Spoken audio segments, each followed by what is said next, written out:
nang ihatid ng House Sergeant at Arms sa detention center ng Kamara kagabi. Isang araw siyang pinadetain ng mga kongresista matapos ipasight in contempt ng House Quad Committee.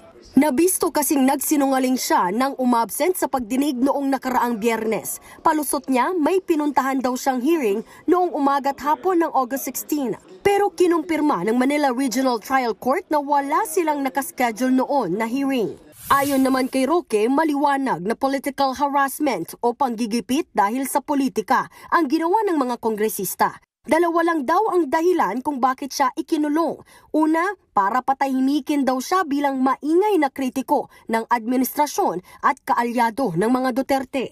At pangalawa, para pigilan daw siya sa pagiging abogado ni dating Pangulong Rodrigo Duterte sa International Criminal Court o ICC.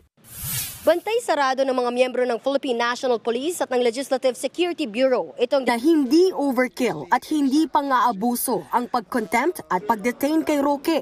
Binuweltahan din nila ang mga bumabatikos sa mismong pagdinig ng komite. They can say whatever they want to say. No? In fact, mula nag-umpisa itong Quadcom, marami na pong bumabatikos. Sinasabi nila na ito daw ay politically motivated, ito daw ay witch hunt. Kung merong along the way ay may tatamaan, may masasagasaan, kung yan ang katotohanan, yan po ang aming ilalabas. Nagbabalita mula sa Frontline, Mario